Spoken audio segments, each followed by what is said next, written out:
अब इसमें एक चीज़ देखने वाली बात है कि TCF3 प्रोटीन क्या है।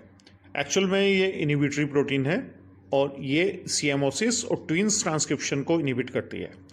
तो डोर्सल रीजन में क्या होता है कि TCF3 का इनिबिशन वो बीटा कैटेनिन ख़त्म कर देता है, जबकि वेंट्रल जो पोर्शन होगा उसमें इनका सियामोसिस और ट्विंस का जो एक्सप्रेशन है वो ब्लॉक हो जाता है, क्योंकि TCF3 का ब्लॉक नहीं करता बीटा कैटेनिन।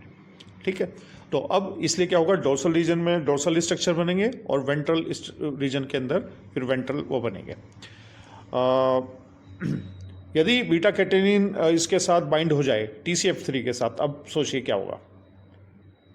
ऑर्गेनाइजर रीजन में ये होता है तो डोर्सल स्ट्रक्चर बनेगा, यानी कि वो सियामोसिस और SMAD ये एक्टिवेट हो जाएंगे, सियामोसिस और ट्विंस एक्टिवेट हो जाएंगे, जो आगे SMAD के साथ मिलकर के फिर मेन जो ऑर्गेनाइजर जीन्स हैं जिसमें नोगिन, कॉर्डिन और ये गूस्कोइड्स वगैरह ये एक्टिवेट हो जाएंगे। अच्छा, अब द प्रोटीन जो होती है सियामोसिस और ट्विंस जो होती है ये काम करेगी, एनेंसर के साथ बाइंड करती है जो ऑर्गेनाइजर फंक्शन के लिए काम करेंगे। These include genes encoding the transcription factor of glucoid and X-LIM1। जो ये दोनों होते हैं गूस्कोइड और X-LIM1, आप इसे अंडरलाइन कर लीजिए, नोट कर लीजिए। ये क्या करते हैं, ये डोर्सल मीजोडर्म को स्पेसिफाई करते हैं। डोर्सल मीजोडर्म जो है इन्वोल्यूशन से पहले, क्योंकि देखो ये क्या है कि जाइगोट था सिंगल सेल, फिर उसके अंदर क्या हुआ, उसके अंदर क्लीवेज होगा, उसके अंदर क्या होगा कि ब्लास्टुलेशन, और फिर mid blastulation, mid gastrula MBT वाला फेज आएगा, फिर गैस्ट्रुलेशन होगा। अभी तक क्या होगा कि सारी की सारी जो सेल्स हैं अभी स्पेसिफिकेशन नहीं हुआ इनका। स्पेसिफिकेशन होने के लिए क्या होगा, डोर्सल रीजन में जो स्पेसिफिकेशन होगा सबसे पहले इन्वोल्यूशन के लिए और इन्वेजिनेशन के लिए जो सेल्स आएंगे इसके लिए। तो इन्वोल्यूशन किसका होगा, कोडा मीजोडर्म्स का, है ना, एंडोडर्म्स का, फेरेंजियल एंडोडर्म्स का। ये सबसे पहले तो फेरेंजियल एंडोडर्म जो होती हैं ये सबसे पहले क्या करेंगी, जो गट वगैरह को बनाएगी, ओरल जो एंडोडर्म बनाएगी, माउथ वाला जो होता है ये बनाती है, फेरिंग्स जो माउथ वाला पोर्शन होता है, और साथ में जो होगा ये ब्रेन के लिए भी इंडक्शन का काम करेंगे, ये आगे चल के आएगा। तो अब इसके अंदर है गूस्कोइड और X-LIM जीन्स जो होते हैं ये डोर्सल मीजोडर्म को स्पेसिफाई करते हैं, और ऐसे पैराग्राफ फैक्टर जो होते हैं जो एंटागोनिस्ट होते हैं, नोगिन, कॉर्डिन, फ्रेज और सेरेब्रस, ये क्या होंगे, these specify ectoderm to become neural, ये होते हैं। तो अब ये क्या होगा, इसमें ये सेंटेंस में पढ़ देता हूँ एक बार। The protein siamois and twins binds to enhancer of the several genes involved in organizer function.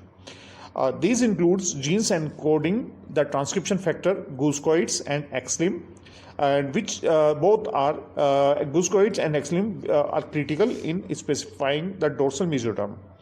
And the paracrine factor antagonists nogin, paracrine factor जो antagonist है nogin, cordin, FRZB, cerebrus, these specify the ectoderm to become neural। तो अब इसमें आप एक comparative बना लिए, गूस्कोइड और X-LIM ये तो क्या करते हैं, डोर्सल मीजोडर्म के लिए काम करते हैं, जहाँ पर ये होंगे तो डोर्सल मीजोडर्म बनेगी।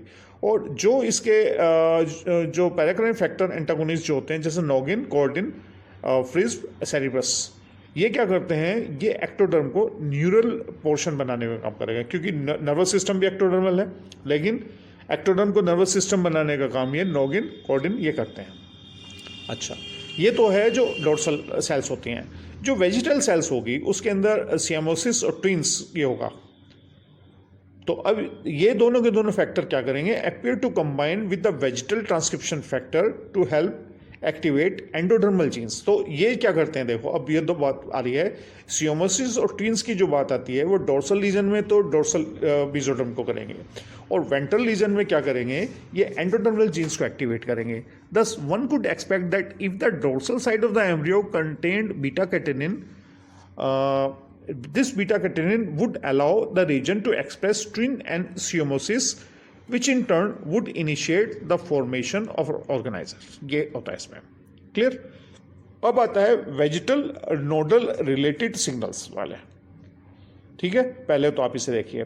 तो अब पहले क्या होता है देखो इसमें कि इसके अंदर क्या है कि ओवरऑल जो डायग्राम देखेंगे उसकी लैंग्वेज में बता देता हूँ कि अब क्या होता है कि पूरा एक ट्रांसैक्शन के ऊपर होता है कि क्या होता है, इंटरेक्ट करते हैं दो, उसके अंदर इंटरेक्शन है इस यहाँ पर सिग्नल जो होंगे इसके अंदर ये इसमें दिया हुआ है कि there is the interaction of two signals intersecting pathway. There are two pathways intersects.